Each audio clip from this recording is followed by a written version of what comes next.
열심히 자극받아서 하는 사람은 합격하는 거고, 점수 안 나온다고 포기하거나 두 가지 부류로 나누어지거든요. 그래 아예 점수 안 나온다고 포기하려면 모의고사 안 보는 게 좋고, 보고도 그걸 극복할 수 있으면 보고 충격받고 자극받아서 열심히 하라고 내는 거거든요.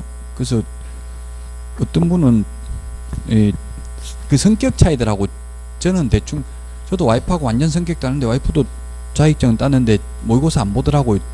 성격이 들어가지고 모의고사 보면 막 점수 안 나오면 미치 찢뜯고 머리를 미칠 것 같아서 못 참을 것 같아서 차라리 안 보고, 그걸 안 보고도 합격하는 사람 있고, 필기 안 하고 합격하는 사람도 있고, 필기하고 합격하는 사람도 있고, 개인 취향이 다 다르기 때문에 어떤 방법이 좋다 이렇게 단정적으로 말할 수는 없어요. 근데 모의고사는 포기만 안 할 것 같으면 보는 게 좋고 꼭 봐야 되죠. 포기만 안 할 것 같으면.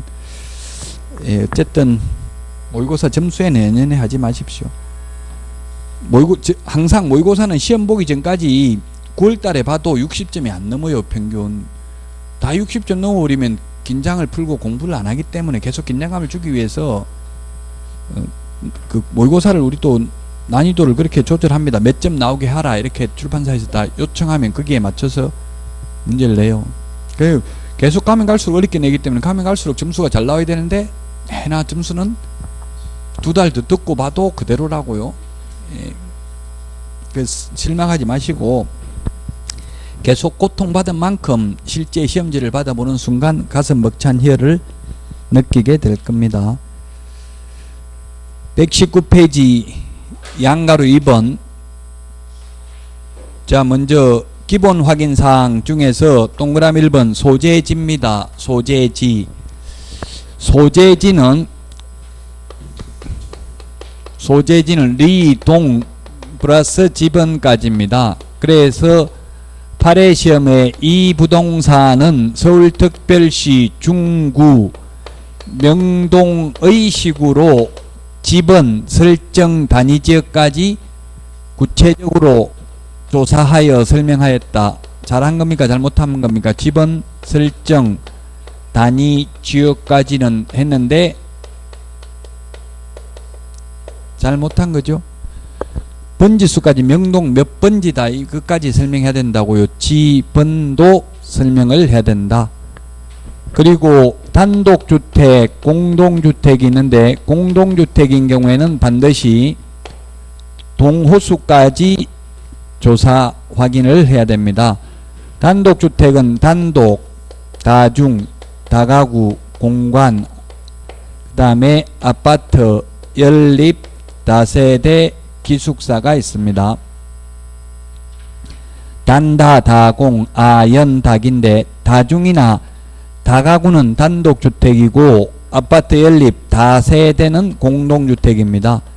그래서 다세대의 경우는 반드시 동호수까지 기재해야만 대항력이나 우선면제 이런 걸 받을 수 있습니다. 그러나 단독주택인 다중, 다가구는 동호수 표시 안 해도 되죠.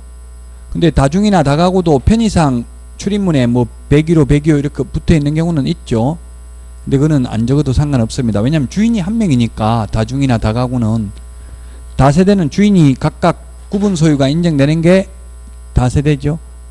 다가구는 건축법에 보면은 주택으로 사용되는 층수가 3계층 이하로서 19세대 이하가 거주하도록 되어 있을 것, 이런 거 있죠.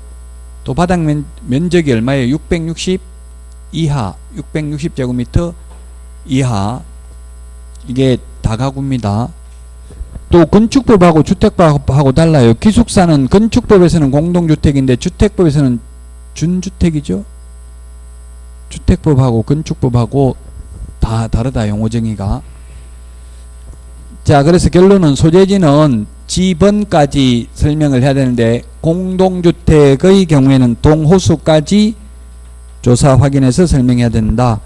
자, 그 다음에 맨 밑에 동그라미 2번 지목입니다. 지목은 필지별로 확인해야 되는데, 현황 지목과 공부상 지목이 다른 경우에는 둘 다 기재하는 게 바람직하다. 그 다음에 토지대장, 임야대장을 보고 정식 명칭 기재된 걸 보고 기재하면 되는데, 지적도 임야도에는 부호, 약호로 표시가 되어 있다. 천원, 차장.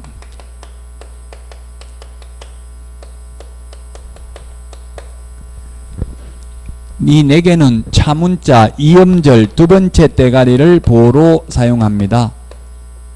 나머지는 다 두문자 첫 대가리 이음절을 보로 사용합니다. 하천, 천은 하천, 원은 유원지, 차는 주차장, 장은 공장, 용지. 그래서 유를 지목이 유라고 되어 있어서 이를 유원지라고 설명했다 하면 X죠. 유는 유지가 되겠습니다. 천원, 차장 이 네 개는 차문자 이음절을 보로 사용한다. 자, 그 다음에 120페이지 면적입니다. 면적. 면적은 미터법을 사용합니다. 그래서 1제곱미터는 0.3025평이고 1평은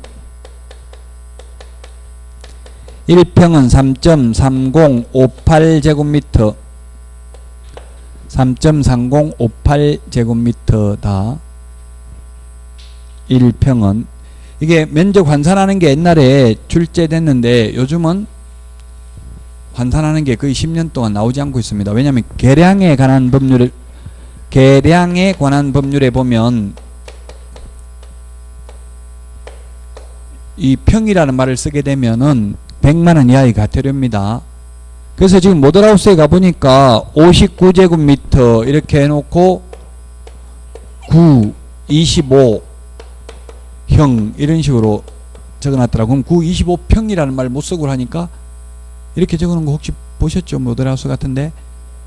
그래서 평이라는 말을 우리는 건축물 대장이나 이런 각종 공부를 보면 제곱미터로 표시되어 있습니다. 그대로 보고 적어주면 됩니다. 확인설명서나 계약서에. 자, 그 다음에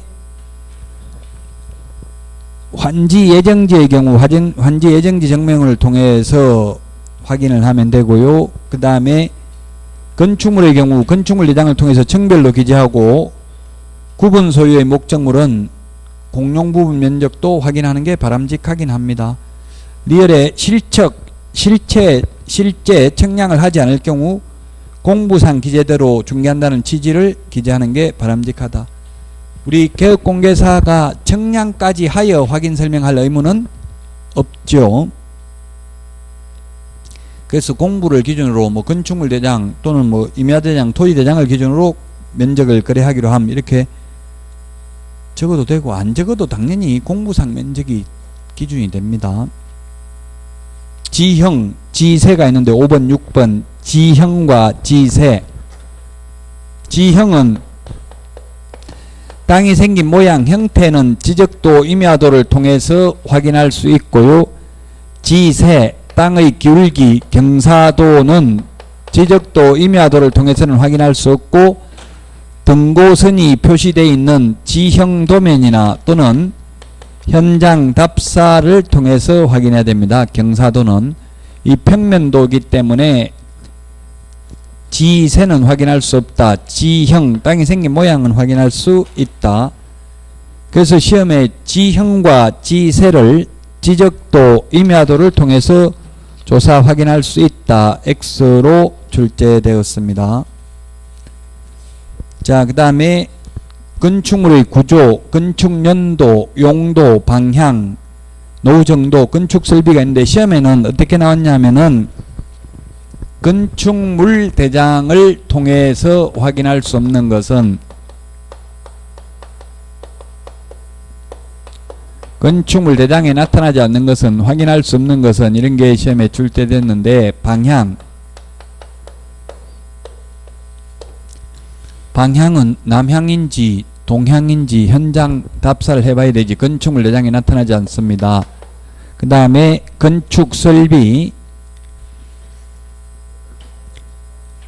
건축설비도 나타나지 않습니다. 그 다음에 노후정도 이런 것은 건축물 대장에 나타나지 않습니다. 건축물 대장이 나타나지 않는 게 시험에 출제됐고요. 자, 그 다음에 121페이지 조금 전에 이때까지 봤던 면적은 소재지 이런 것들은 대장 표시사항은 다 대장을 보는 게 원칙입니다. 등기사항증명서와 표시사항이 다를 경우 대장이 우선하다. 토지대장, 임야대장, 건축물대장이. 자, 그 다음에 그 표의 맨 마지막에 토지등급, 이거는 1995년도까지 있고 지금은 개별 공시지가라는 게 있어가지고 토지등급, 옛날에 토지등급에 따라 세금을 매겼어요. 근데 지금은 뭐 토지등급은 없어졌고요. 그냥 참고로 보시면 되고, 양가로 3번 수도, 지금 이제 확인 설명해야 되는 겁니다. 기본적 사항 이때까지 말씀드렸고요. 그 다음에 양가로 3번 수도, 전기, 가스, 소방, 열공급, 승강기 및 배수 등 시설물의 상태. 그 다음에 양가로 4번 벽면 및 도배 상태. 양가로 5번 도로 및 대중교통수단과의 연계성, 시장 학교와의 근접성 등 입지 조건 설명해야 되고요. 6번 권리관계입니다. 권리관계가 중요하고요. 3, 4, 5, 6 이거는 3, 4, 5는 나중에 확인 설명서 서식에 기재하는 거 뭐가 있는지 이런 것만 보시면 되고요. 6번 권리관계가 중요합니다.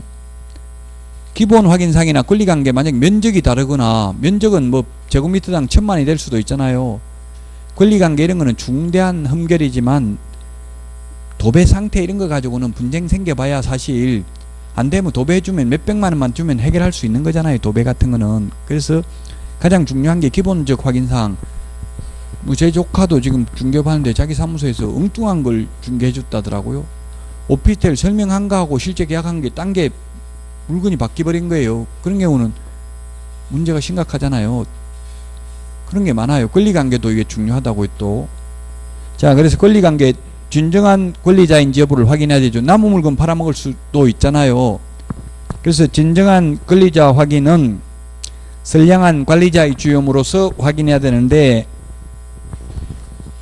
진정한 소유자인지 확인하는 것은 신분증 확인해야 되고요. 그 다음에 등기 사항증명서.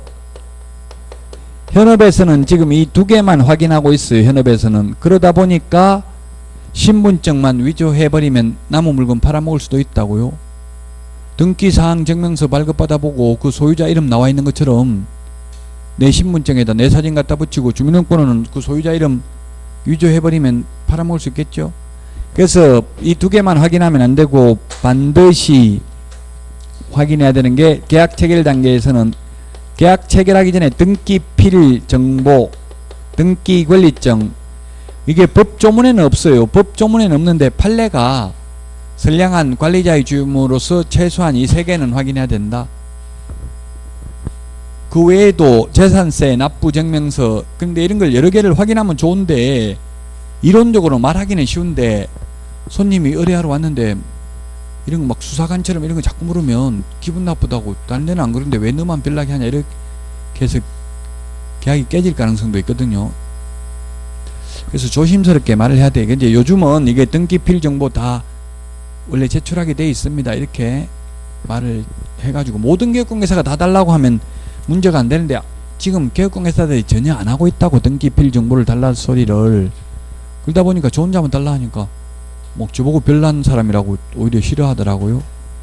만약에 이게 확인 안 했다가 남의 물건 팔아먹으면 개업공개사가 책임이 있어요. 등기필 정보. 그 다음에 정당한 대리권을 가진 대리인인지 여부, 인감증명이 첨부된 위임장을 통해서 확인하고 주 본인한테 직접 확인해 봐야 되고요. 등기필 정보도 계약 체결 단계에서는 확인해야 된다. 그래서 협의의 무건대리 주의해야 된다. 며칠 전에 그 JTBC 뭐 사건 사고에도 나오더라고요. 보니까 건물 관리인으로 있으면서 심지어 개업공개사까지도 속인 거예요. 그래가지고 사기친 게 있더라고. 자기가 주인인 것처럼 해가지고. 뉴스 봤어요? 월세 같은 거 받아먹고 이런 경우가 있을 수 있으니까 인감증명이 첨부된 위임장 뿐만 아니라 본인한테 직접 확인해 봐야 된다.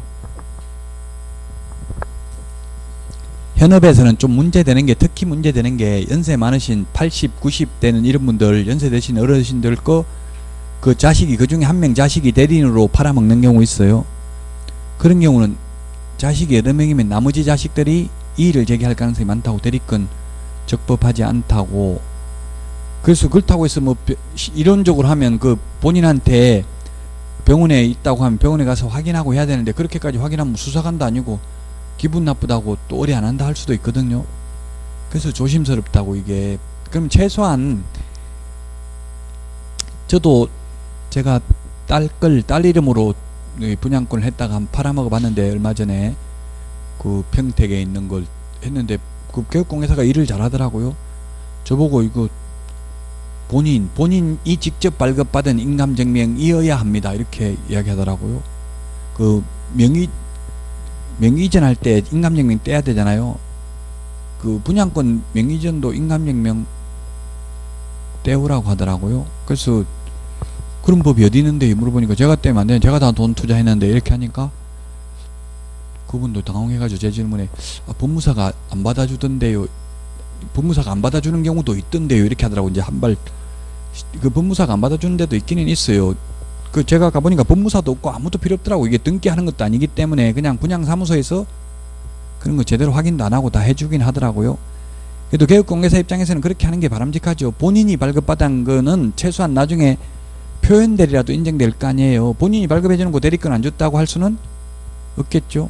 그 저도 다른 그 분양권 산 줄도 모르는데 가서 또 할 수 없이 인감 떼달라고 하려니까 딸한테도 부탁하기가 그렇지 않아. 다 큰 애한테는 이제 부탁하기도. 그래서 어쨌든 떼달라고 했어요. 할 수 없이. 그게 바람직하죠. 본인이 떼줘야 나중에 문제가 안 생긴다고요. 그래서 본인 서명 사실 확인서는 본인 아니면 못 떼죠. 오히려 인감증명은 대리인이 뗄 수 있잖아요. 남편 거 부인이 뗄 수 있잖아요. 인감증명은. 인감증명 오른쪽 맨 위에 보면 그 대리인이 뗐다, 본인이 뗐다 체크가 돼 있죠. 그 본인이 뗀 걸 최소한 명의 이전할 때는 본인이 뗀 걸 받으라고요. 대리권. 이 법무사들이 본인이 뗀 거 아니면 안 받아주던데요, 이렇게 말하라고 핑계를. 교육공개사가 막 그렇게 하면 또 싫어하는 수도 있으니까. 법무사들도 일 잘하는 데는 그렇게 해요. 본인이 발급받은 인감증명 가지고 오라고 그래요. 특히 그래 뭐 나이 80, 90 된 사람 거 자식이 다 팔아먹는 거, 이런 거는 나중에 분쟁이 생길 수 있으니까 더 조심을 좀 해야 돼요. 그럼 현업에서는 실제 굉장히 많아요. 그러면 만약에 예를 들면 남편 명의로 돼 있는데 부동산이 뭐 세입자가 들어온다고 지금 오후 5시에 왔는데, 남편이 가면서 인감증명하고 위임장 이런 거 집에 떼놓고 가는 게 아니죠. 그냥 출근하고 없어요. 그 손님 갑자기 와서 계약하겠다고 그래요. 그럼 어떻게 해야 돼요? 서류 인감증명하고 위임장 떼가지고 내일 오라고 해야 돼요? 아니면 서류 없이 그냥 임대차 계약 부인하고 체결해야 돼요? 어떻게 해야 돼요? 현업에서는 해야 되죠. 왜냐하면 다른 데는 다 하는데 나 혼자만 안 하면 돈 벌 수가 없으니까 할 수밖에 없어요. 현실적으로 서류 안 받고. 그럼 어떻게 해야 돼요? 본인하고 통화는 해봐야 되겠죠. 통화해보고 대리인 뭐 사모님하고 부인이라고 하면 사모님하고 계약 체결해도 되겠습니까? 누구시고 뭐 대리인 누구 있을 거 아니에요. 그러면 된다고 하면 그 녹음해 놓으면 민법에서는 인감증명이 있어야 대리의 효력이 발생하는 게 아니라 대리권 수여 의사표시만 하면 되죠. 그 했다는 걸 통화 녹음해 놓으면 된다고요. 그리고 돈 입금시킬 때 대리인한테 주면 사고 나니까 본인 통장으로 입금시키면 돼요. 현업에서 지금 실무적으로 말하는 건데, 그럼 통장 뭐 민법에서는 꼭 본인 통장에 입금시켜야 대리의 효력이 발생한다 그런 거 없어요. 대리인한테 줘도 상관없어요. 민법상은. 근데 나중에 그러면 본인이 나는 대리권 준 적 없다고 하면 그걸 입증해야 되니까 교육공개사가. 그래서 본인 통장으로 입금시키는데 통장도 통장 번호만 불러주세요 이렇게 하지 말고 통장을 가지고 오라고 그래요. 없다고 하면, 그럼 남편이 가져갔다 하면 맨 앞에 있는 사진 찍어가지고 보내라고 해야 돼요. 맨 앞에 보면 통장에 발급 해차, 발급 일자, 연결 계좌, 어디 뭐 대출이자 빠져 나오면 연결 계좌 이런 것도 다 있어요. 그런 게 제 거는 지금 한 60번 넘게 재발급됐어요. 다 써가지고 다시 20년 동안 한 통장을 주거은행 쓴다 보니까 60번이나 넘게 재발급됐더라고요. 다 끝나면 재발급되잖아요, 통장. 그 발행 해차가 나온다고 몇 번째 지금 발행됐다 이 통장이. 그러면 남의 거 위조된 통장 가지고 몇 번씩 재발급 받아가지고 재발급 받을 때도 본인 가야 되잖아요. 본인 있어야 재발급 해주죠. 그래서 그런 거는 위조된 통장이 아니잖아요. 그럼 본인 위조 안 된 통장에다 입금시키면 나중에 대리권 안 줬다 이런 말 할 수는 없다고. 그럼 내가 당신 통장 어떻게 알고 입금시키냐, 통장번호 안 가르쳐 줬으면 이렇게 하면 되잖아요. 저도 다가구 이거 관리대행도 해봤는데, 다가구 건물주들이, 여러분이 만약에 다가구 건물주면 월세 계약할 때마다 일일이 갈 수가 없어요. 귀찮아서. 뭐 일하고 있는데 그 월세 계약 하나 한다고 갈 수 없잖아요. 대리권을 줄 수밖에 없어요. 부동산에, 중개사무소에. 원룸 같은 거 월세 대리권을 주죠. 그 보통 부동산하고 계약하잖아요. 보통 원룸 들어가고 이런 거는 뭐 보증금 500에 월세 얼마 들어가는 거 이런 거는 거의 오도 안 해요. 주인은 안 오고 그냥 개업공개사가 매도 임대 의뢰인의 대리인으로서 계약한다고요. 그럼 여러분이 건물주면 대리권 줄 때는 명확하게 하는 게 좋겠죠. 월세에 관한 권한만 위임함, 아니면 월세 보증금 500만원까지만 위임함, 아니면 뭐 그냥 위임한다 해도 단 밑에 모든 돈은 위임은 하지만 돈은 아래 통장으로 입금시킨 건에 하나여 인정함, 이렇게 해가지고 주인 통장 번호 적어놓고 이렇게 하는 게 좋아요. 주인 통장으로 받는 게 좋다고. 대리인이 받으면 문제가 생겨요. 처음에는 사고 치려고 그런 게 아닌데 자꾸 돈 받다 보면 나중에 그 돈을 모르고 뭐 어디 통장에, 내 통장에 입금돼 있는데 은행에서 빠져나가 버릴 수도 있잖아요, 돈이. 그러다 보면 자꾸 누적되다 보면 나중에 이제 사고가 나는 거예요. 그러니까 주인 통장으로 돈은 받는 게 좋다고. 그 관리 대행을 맡기더라도. 그럼 관리인한테는 입금했는지 안 됐는지 그거 확인할 수 있는 것만 확인할 수 있도록 해주면 되겠죠. 사고가 많이 납니다, 현업에서. 지금 이거 대리권 건물 관리인이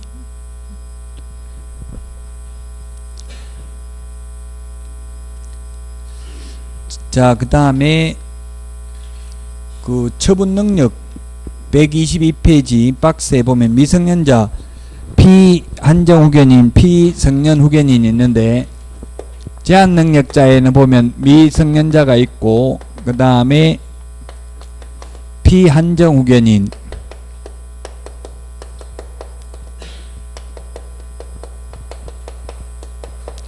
그 다음에 피성년 후견인,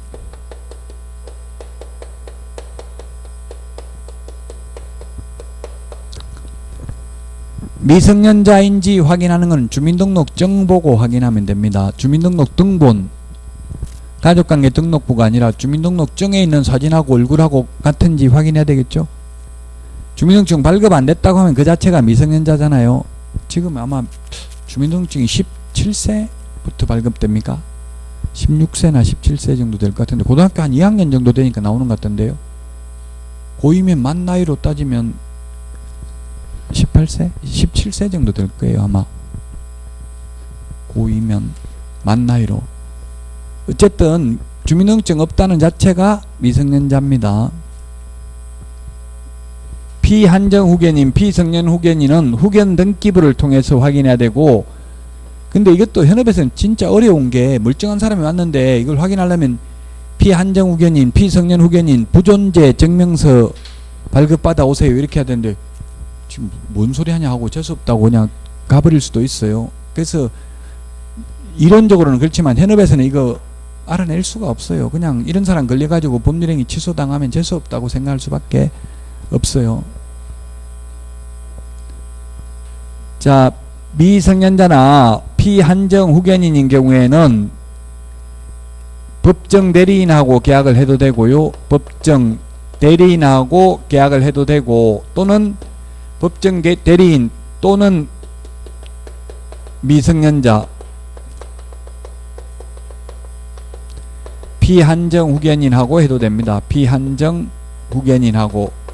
법정 대리인의 동의를 받았다면 미성년자나 피한정 후견인하고 계약해도 되고, 또는 그 법정 대리인하고 계약해도 됩니다. 미성년자의 법정 대리인은 부모가 생존할 때는 부모가 공동으로 친권을 행사합니다. 그래서 부부 사이가 안 좋은데 한쪽만 동의받아 가지고 나중에 문제 생길 수도 있겠죠. 부모 모두 동의받아야 됩니다. 미성년자 부동산을 처분하려면. 피한정 후견인, 피성년 후견인의 법정 대리는 옛날에는 배우자가 우선적으로 되었는데 지금은 지정 후견인입니다. 배우자가 우선적으로 안 됩니다. 왜냐면 옛날에 금치산자, 한정치산자일 때는 배우자가 이걸 많이 악용했거든요. 뉴스에 보니까 남편이 회사 사장인데 자기는 술을 하룻밤에 몇백씩 먹고 다니면서 집에는 생활비 100만원 주고 영수증 작성해가지고 보고하라고 어디 썼는지 이렇게 하니까 여자분이 열받아가지고 퇴근하는 거 응급 환자 수송 그 119도 아니고 114도 아니고 또 있어요. 다니는 차 보면 거기 연락하면 정신병원에 입원시켜주거든요. 입원시켜가지고 한정치산 선고받아가지고 법정대리인이 돼가 재산 다 처분하고 이런 게 많이 나왔어요. 뉴스에. 그래서 이제는 법정대리인이 배우자가 우선적으로 되지는 않습니다. 피한정후견인, 피성년후견인. 지금 롯데 신교코 전 회장도 피한정후견 개시심판이 있었는데 배우자가 아니고 지금 여러 명이 하고 있더라고. 혼자 하는 것도 아니고요. 피성년후견인은 반드시 그 법정대리인하고만 계약을 체결해야 됩니다.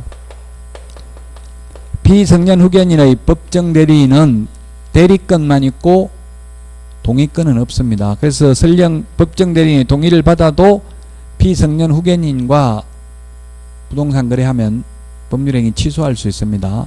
매매계약 같은 것은. 지금 민법 내용인데 지금 계략적 내용만 보도록 하겠습니다. 구체적인 것은 각각 이제 개별법에서 공부를 하셔야 되고요.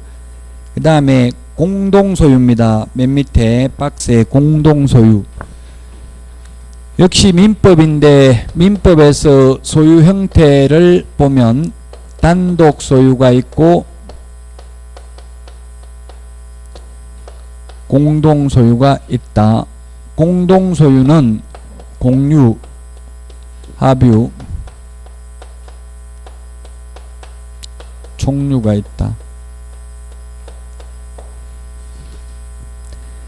법인이 소유하는 형태는 법인 단독 소유입니다. 법인 등기가 되어 있는 경우에는 단독 소유입니다. 우리나라에서 부동산을 가장 많이 소유하고 있는 사람은 하니까 삼성물산 주식회사 법인 소유더라고요. 단독 소유, 법인이 소유하는 것. 자, 그 다음에 공유, 공동소유는 인적 결합 형태에 따라서 가장 약한 게 공유, 부부 공동명의로 등기하는 거 이런 게. 합유는 민법상 조합재산, 가장 인적 결합 형태가 강한 총유, 종중, 문중.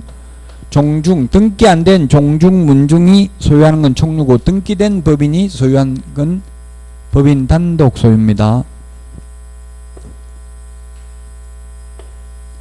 자, 그래서 A, B, C가 공유라면 공유인 경우에는 B 지분만 처분하려면 다른 공유자 동의받을 필요 없다. 그러나 공유물 전체를 매각하려면 다른 공유자 동의받아야 된다. 그 다음에 합유는 합유 지분만 처분하더라도 다른 합유자의 동의를 받아야 된다. 이 조합이라는 게 우리나라 말로 하면 일본식 표현이 조합이고 한국말로 하면 이게 동업계약입니다. 동업계약. 딸기 영농조합 이런 게 합유인데 이거는 상속도 안 됩니다. 조합 지분은. 왜냐하면 상속받아가지고 서울에 있는 아들이 난 농사 안 짓겠다 하면 조합 해체해야 되잖아요. 그래서 조합, 합유는 지분만 처분하더라도 다른 합유자의 동의를 받아야 되고, 총유인 경우에는 사원총회 결의가 있어야 되고 종중규약이 있다면 규약에 따라야 됩니다. 공유인 경우는 지분 가반수로서 관리는 할 수 있죠. 자, 그 다음에 123페이지 맨 위에 등기부입니다.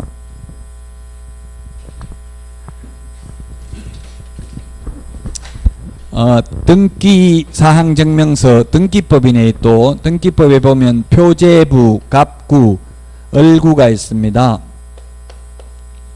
표제부에는 부동산의 표시사항이, 갑구에는 소유권에 관한 사항이, 을구에는 소유권 이외의 권리관계가 있다. 이 표제부에 있는 표시사항과 토지대장, 임야대장, 대장에 있는 표시사항이 서로 다른 경우에는 표시사항은 대장이 우선, 권리관계는 갑구가 우선입니다. 건축물대장, 토지대장, 임야대장에 있는 소유자와 등기부 갑구에 있는 소유자가 다른 경우는 등기부가 우선한다. 을구는 소유권 외의 권리관계입니다.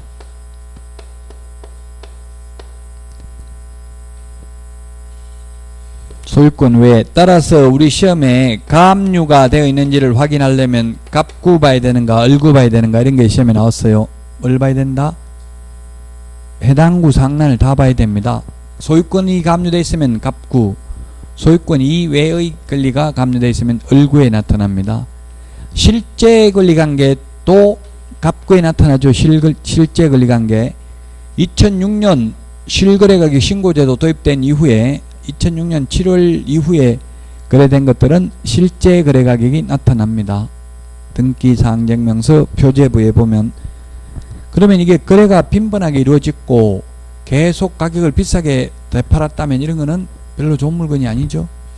고평가되어 있다고 봐야 되잖아요. 계속 소유자가 1년에 한 번씩 땅 소유자가 바뀌면서 바뀔 때마다 뭐 1억씩 예를 들어서 올라갔다면 고평가되어 있다고 봐야 됩니다. 을구는 기재사항이 없으면 두지 아니할 수 있습니다. 갑구가 없는 건 있다 없다? 갑구가 없는 것도 있죠.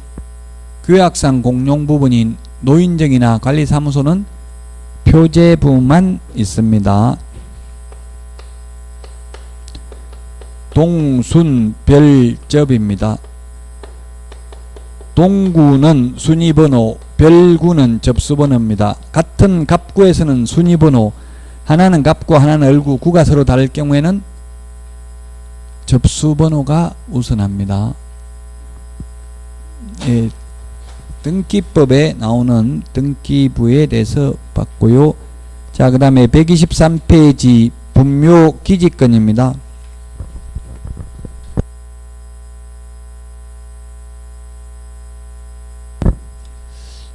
민법에서 물권은 물권 법정주의 민법 185조 법률이나 관습법에 의하지 아니하고는 임의로 창설할 수 없다.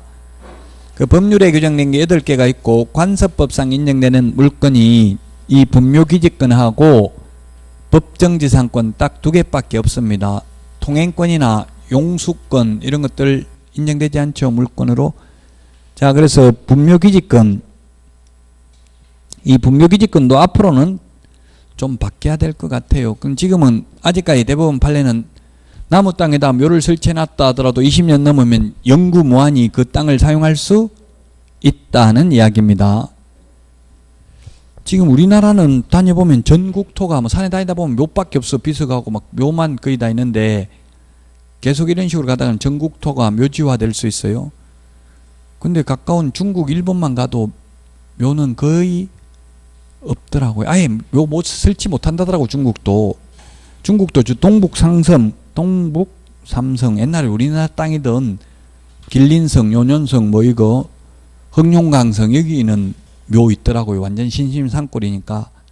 그 뭐 북경 같은 데는 묘 하나도 없죠. 아예 설치 못해요.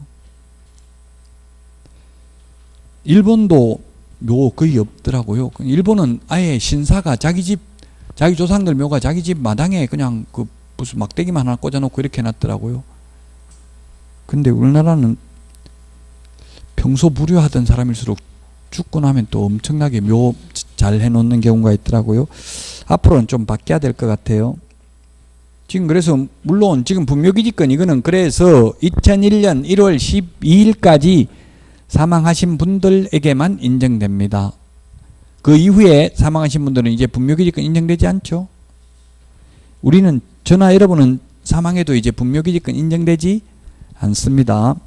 자, 분묘기지권이라는 게 뭐냐 하면 동그라미 1번 남의 땅에다가 분묘를 설치한 자가 그 분묘를 소유하기 위하여 그 묘지 부분의 타인 토지를 사용할 수 있는 것을 내용을 하는 지상권에 유사한 물건입니다.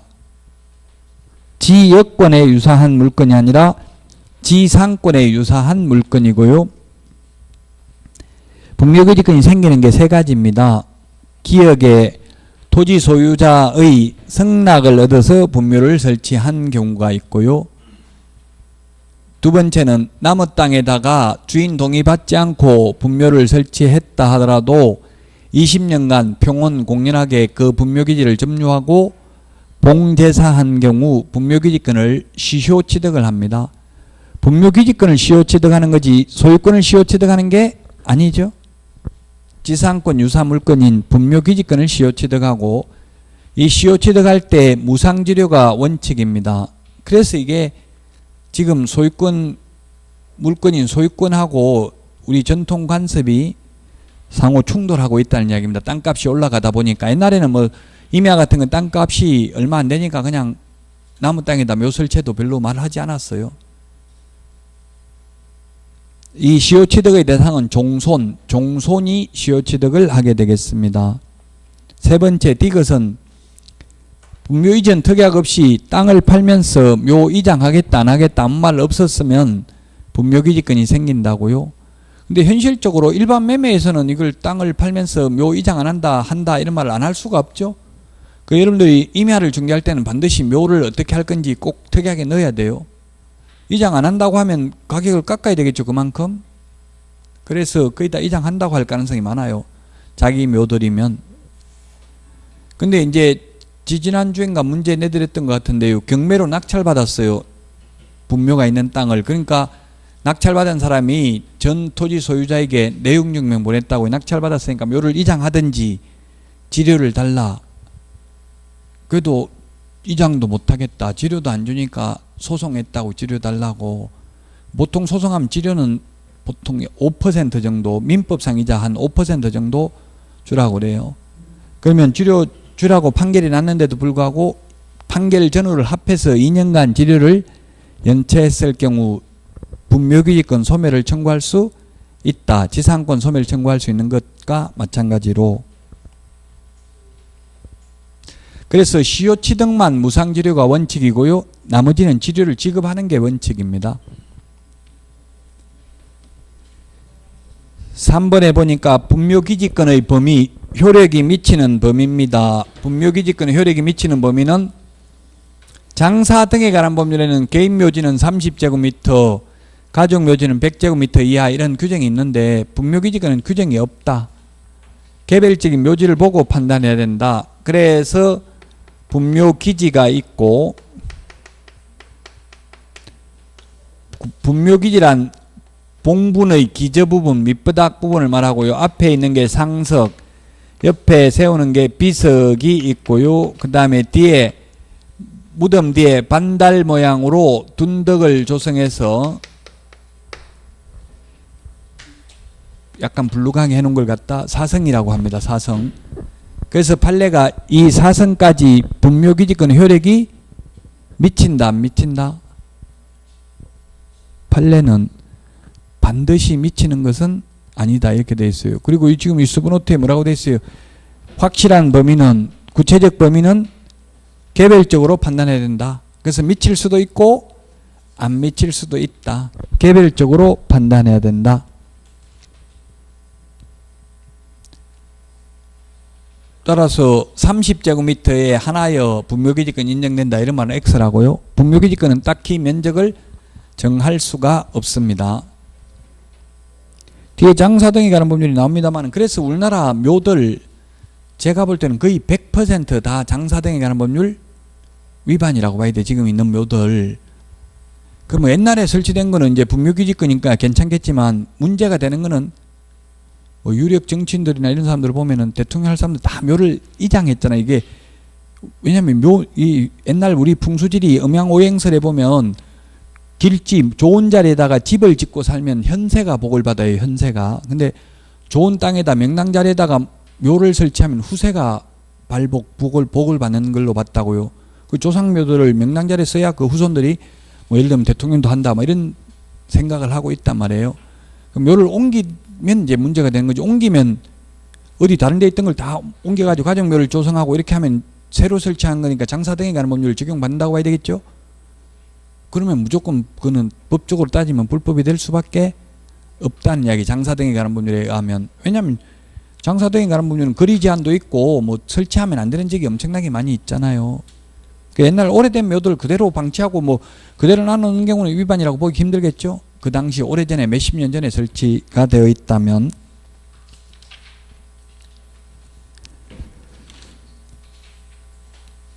자, 그 다음에 동그라미 4번 시효 취득의 경우에만 무상지료가 원칙이고요. 동그라미 4번 무상지료라고 되어 있는데 판례가. 동그라미 5번 존속기한입니다. 지금 우리 장사 등에 관한 법률에서는 30년, 한 번 연장해서 60년이지만 옛날에 2001년 1월 12일까지 사망하신 분들은 영구무한히 존속됩니다. 봉제사하고 관리하는 한. 관리는 해야 되죠. 관리 안 하면 금방 아카시아 나무 이런 게 잘 나더라고, 묻으면은. 그러면 뭐 산인지 묘인지 구분 안 되면 인정이 안 될 수도 있겠죠. 공시란 공개 표시하는 걸 공시라고 하고요. 공적인 장부에 공개 표시하는 걸 우리 공시법에서 공부하잖아요. 등기법, 공간정보 구축 및 관리 등에 관한 법률. 근데 이 분묘기지권은 등기부에 공시하는 건 아니고요. 공적인 장부에 공시하는 건 아니고 관습법상 공시 방법을 갖춰야 된다. 이렇게 봉분이라고 하죠. 이게 봉분. 무덤을 이렇게 약간 반달 모양으로 이렇게 불룩하게 올라와 있도록 돼 있어야 되죠. 이래야 분묘기지권이 인정된다. 저는 세상 모든 나라가 다 이렇게 묘를 설치한 줄 알았는데 조로아스터교를 믿는 나라는 그냥 나무 위에다가 시신을 올려놓더라고요. 새가 쪼아먹어야 영원히 천국에 간다고 보고. 어쨌든 우리나라에는 묘를 이렇게 설치해야 분묘기지권 인정된다. 그래서 평장, 평평하게 평지에 묻어놓으면, 평평하게 묻어놓으면 안 된다. 암장, 밑으로 푹 파고 묻어놓은 경우는 분묘기지권 인정되지 않는다. 평장한 거 많이 있긴 하더라고요. 노무현 전 대통령 묘지 평장돼 있고요. 그 다음에 뭐 지금 어제 대전 현충원에 있는 묘들 전부 봉분 없죠? 그 대중 현충원이나 서울의 동작동 국립묘지 이런 것들은 장사 등에 관한 법률도 적용 안 받고 분묘기지권도 적용 안 받고 그는 별도의 국립묘지 설치 등에 관한 법률을 적용받아요.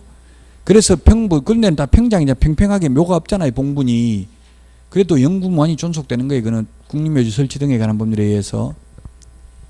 노무현 전 대통령 묘지는 분묘기지권에 인정되지 않지만 그건 또 보존묘지로 보건복지부령으로 장사 등에 관한 법률에 의해서 보존묘지로 지정이 돼가지고 영구무한히 존속될 수 있어요.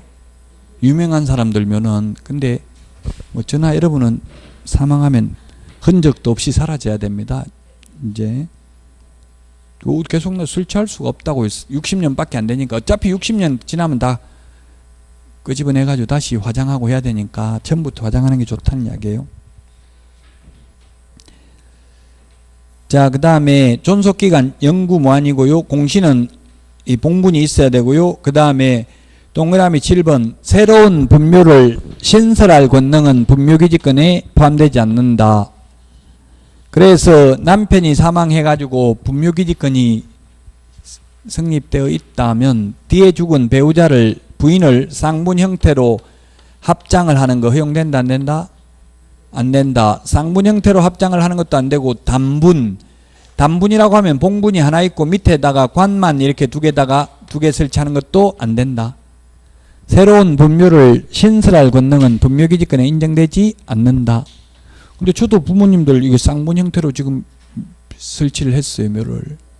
어머니가 아버지 옆에 묻히고 싶다고 유언을 하셔서 그대로 들어드렸어요. 젊은 때는 막 두드러 맞고 그래가지고 절대로 그놈하고는 안 산다 이렇게 하더만은 나이 먹으니까 또 바뀌더라고요 자꾸.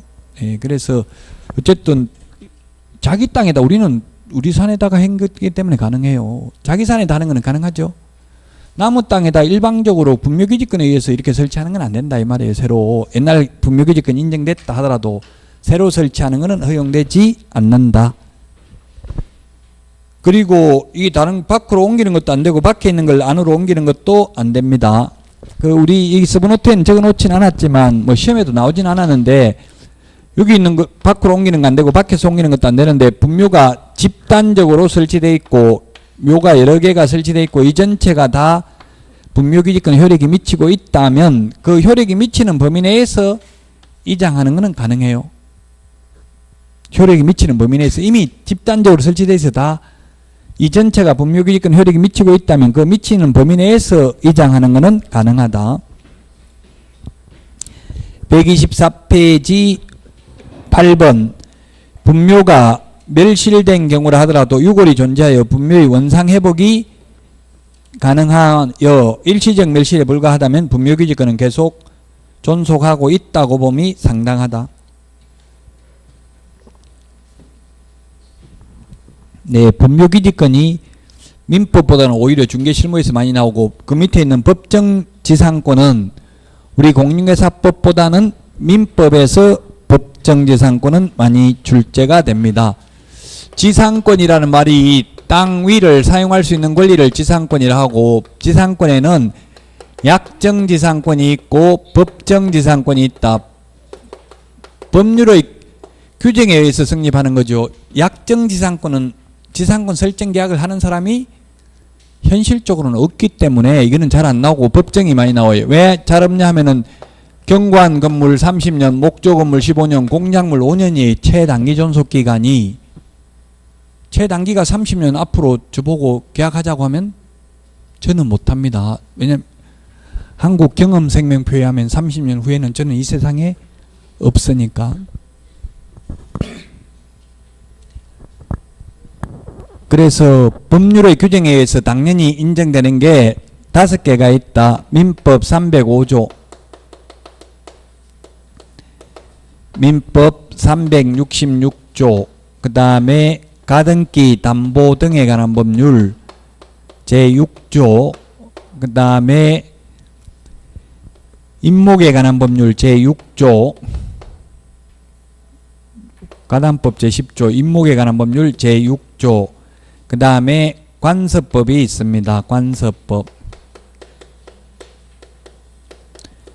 사법고시에 다음 중 그 성질이라는 하나는 답이 관서법이 답인 적이 있었어요. 이거는 불문법이고 이 나머지는 성문법이라는 차이가 있죠.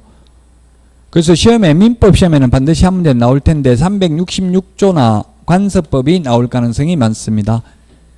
민법 366조는 토지와 건물이 저당권 설정 당시에 동일 소유이어야 하죠. 반드시.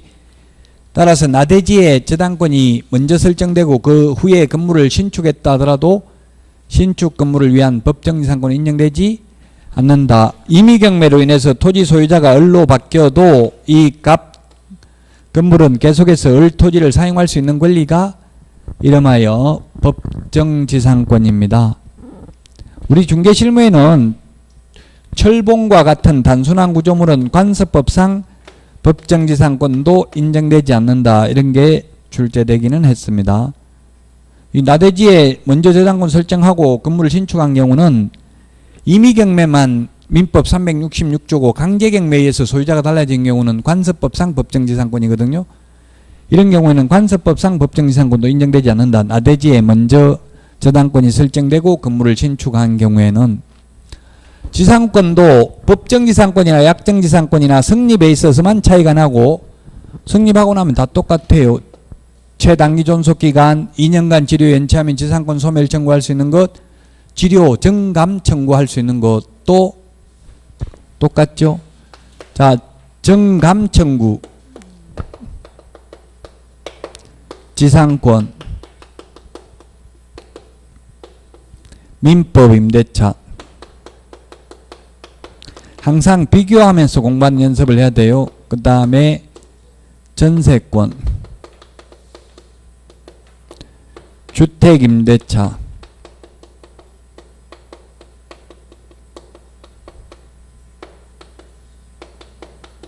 상가임대차. 자, 뭐 만약에 박스에 이렇게 해놓고 다음 중 지료나 차임 등을 정감 청구할 수 있는데 정액의 경우에 상한선이 명시되어 있지 않는 것은 몇 개인가? 상한선이 있는 것은 몇 개인가 하면 상한선이 있는 건 몇 개예요? 예를 들면 주택은 20분의 1을 초과해서 올릴 수 없다. 상가는 100분의 5를 초과해서 올릴 수 없다. 이런 말이 있죠? 한번 올리고 나면 1년 안에 못 올린다. 이런 말이 있잖아요. 두 개는 상한선이 있는데 또 상한선 있는 거 뭐 있냐고 나머지 세 개 중에서.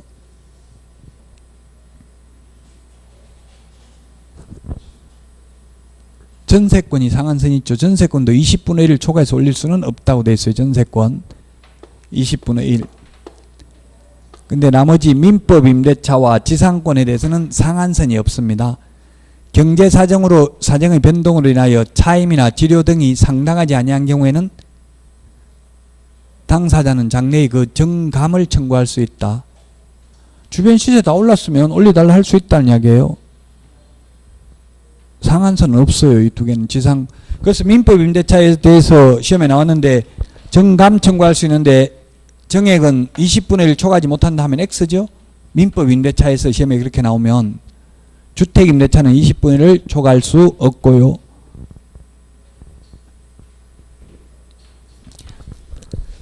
법정저당권 125페이지 시험에는 거의 안 나오는데 한번 읽어만 보겠습니다. 참고로 되어 있는데 토지 임대인이 변제기를 경과한 채후 2년 차임채권에 의하여 그 지상에 있는 임차인 소유의 건물을 압류한 때에는 저당권과 동일한 효력이 있다.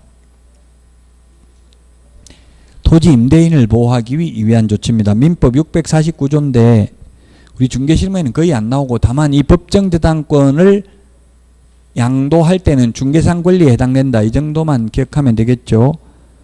자, 여기까지 하고 다음 시간에는 공법상 이용제한 거래 규제부터 하고 오늘 문제 쉬었다가 풀어보도록 하겠습니다.